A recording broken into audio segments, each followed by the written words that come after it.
Hi viewers, welcome to my channel Anu's vlogs. ఈరోజు మనం వంకాయతో పెరుగు పచ్చడి ఎలా చేసుకోవాలో చూద్దాం. ఈ పెరుగు పచ్చడి కండి ఇలాంటి వంకాయ అయితేనే బాగుంటుందన్నమాట. సో ఇలాంటి వంకాయని మనం తెచ్చుకొని దానికి పైన కొద్దిగా మంచి నూనె రాసుకుని దాన్ని ఇలాగా పొయ్యి మీద పెట్టుకుని నెమ్మదిగా ఇలా చుట్టూ కాలేట్లుగా బాగా చేసుకోవాలి.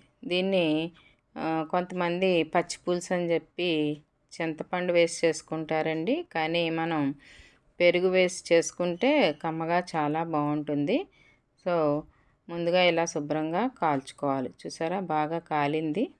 అంతా నాలుగు వైపులు ఇలా తిప్పుకుంటూ స్లోగా, అంటే లోపల వంకాయ గుజ్జంతా బాగా ఉడికేట్లుగా కాల్చుకోవాలి. కాల్చుకున్న తర్వాత దీన్ని ఇలాగా ఒక గిన్నెలో నీళ్లు పోసి, చల్లటి నీళ్ళు, అందులో ఈ తొక్క అంతటిని, పైన తొక్క అంతటిని ఇలాగా తీసేయాలి.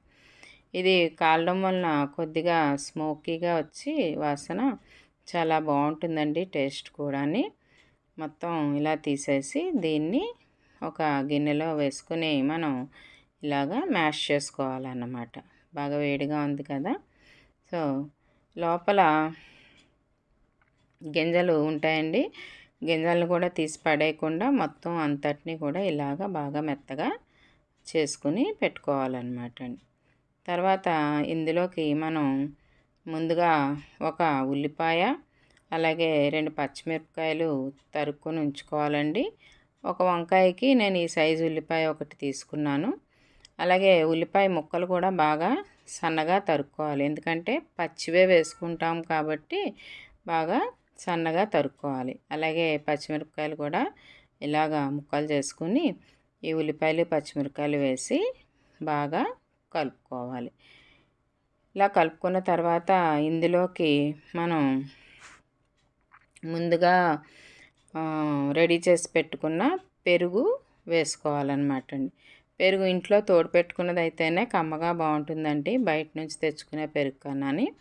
మనం ముందు రోజు రాత్రి పాలు తోడు పెట్టుకుని ఇలా గడ్డగా పెరుగు చేసుకుని ఆ పెరుగుని ఇందులో వేసి కలుపుకోవాలి.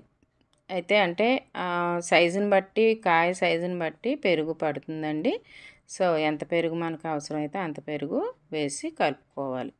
తర్వాత ఇందులో టేస్ట్కి సరిపడా ఉప్పు కూడా వేసి కలుపుకోవాలి.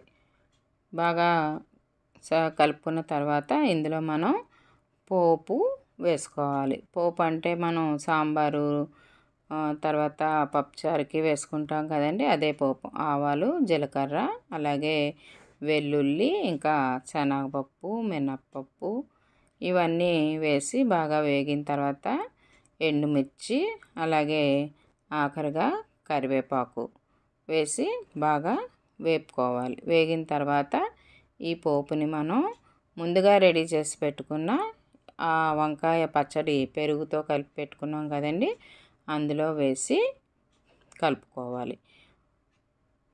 ఇలా వేసుకుని కలుపుకున్న తర్వాత ఫైనల్గా ఇందులో మనం కొత్తిమీర వేసుకుంటే చాలా టేస్టీగా ఉంటుందండి.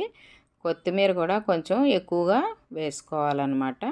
వేసుకుంటే మంచి వాసన వస్తూ మంచి కమ్మటి పచ్చడి రెడీ అవుతుంది. ఇది అన్నంలోకి, అలాగే రోటీల్లోకి కూడా చాలా బాగుంటుందండి.